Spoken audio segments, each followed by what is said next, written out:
Nah, lanjut ya Bunda. Ketika seseorang ini dia perokok berat gitu ya, terus kemudian dia pengen berhenti, bagaimana treatmentnya seperti apa supaya kemudian dia bisa meninggalkan kebiasaan merokoknya? Bukan berarti saya kemudian mendiskreditkan orang yang merokok. Saya merokok, teman-teman saya merokok semuanya.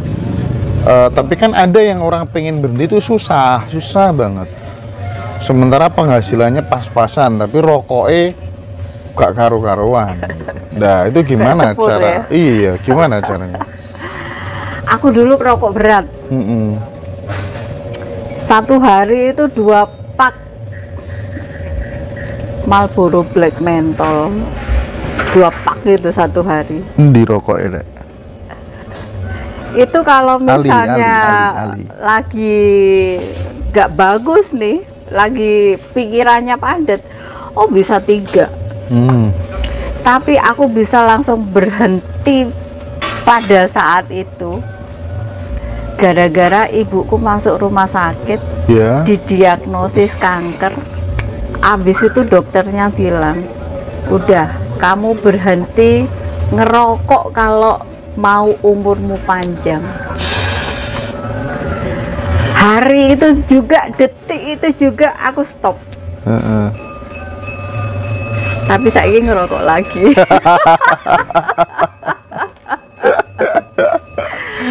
Tapi berarti kan itu tergantung kemauan kita, besarnya keinginan kita untuk melakukan sesuatu.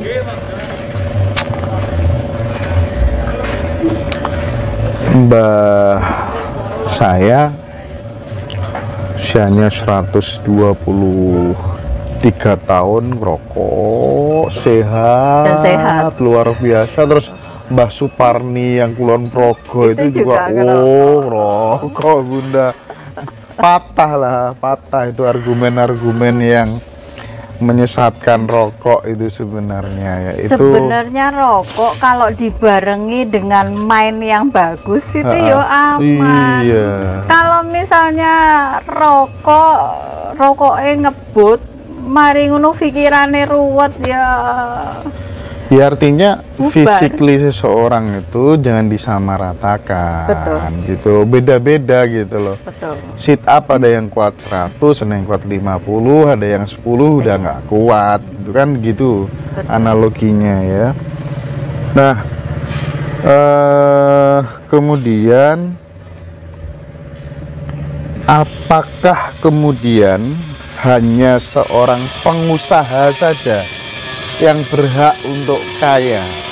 Apakah seorang dosen, seorang guru, seorang petani tidak bisa jadi orang kaya?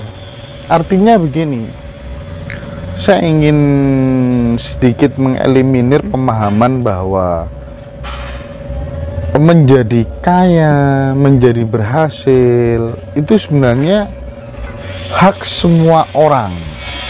Yang jadi masalah adalah tidak punya mental kaya. Jadi tidak hanya profesi ini ya nggak, menurut Bunda gimana tuh? Saya akan selalu ibaratnya mentransformasikan kesadaran ini supaya orang itu tidak salah paham bahwa yang berhak jadi kaya itu mesti yang pebisnis gitu Bunda, maksud saya. Saiki pedagang pecel lele Lamongan aja suge loh saiki. Jadi udah nggak bisa di generalisir kayak gitu lagi. Petani sing suge ku yo akeh loh. Jadi kalau aku itu bukan karena profesinya, bukan kecilnya usaha ya, tapi bagaimana dia bisa memberdayakan dirinya secara terus-menerus ya. Jadi mengupgrade level kesadarannya itu. Ya sama kayak kemarin mungkin sebelum ngaji Roso ini segini besar. Ya Mas Hendra berada di level kesadaran Iya, iya. pada saat itu. Iya, iya benar. Terus sekarang karena channelnya udah segini besar, mungkin habis itu income-nya juga sudah besar, tanpa Mas Hendra sadari, level kesadarannya juga naik tuh. Dan Oke. ada pencapaian baru yang ingin dicapai. Iya, iya, iya, iya, iya. Pencapaian baru yang ingin diraih. Jadi semua itu berproses menyesuaikan dengan level kesadaran masing-masing. Iya, iya, iya, iya. Bener. Saya dulu berusaha untuk mematahkan itu, Bun. Karena saya awalnya basicnya kan dari pendidikan ya. Pendidikan berapa sih gajinya guru? Paling cuman saya dulu kalau guru masih belum PNS gitu, gaji saya besar sendiri, Bun, karena saya ngajar di 4 sekolahan, 2 kampus, Di ya kan. Rapel. Iya, dan itu pun saya masih, aduh, target deh bulan depan aku harus bisa masuk ini program Kementerian Sosial, tes masuk, Bun, masuk semuanya gitu.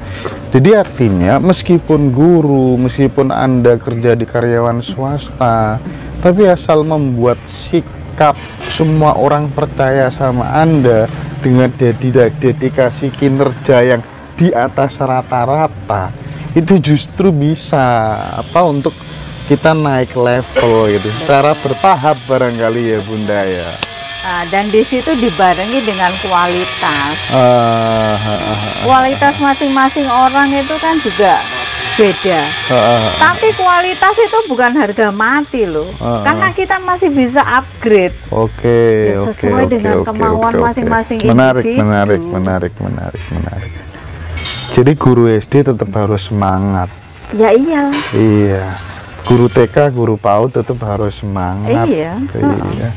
Meskipun Karena gajinya sebulan 300.000. Ya kan tergantung bagaimana mereka bisa memberdayakan Iya. dirinya. Kalau misalnya udah ngerasa cukup di situ, ya akan di situ terus. Oke. Sip, Tapi sip.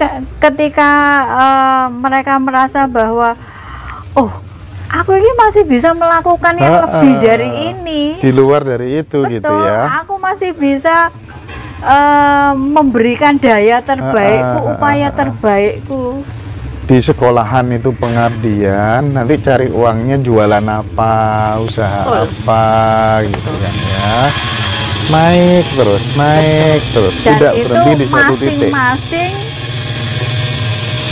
jadi keputusan masing-masing individu. Oke. Karena masing-masing orang beda. Yaitu tadi, ya dari lingkungan itu juga berpengaruh, Iya, dari Bun. kesadaran masing-masing orang juga berpengaruh, Iya. dari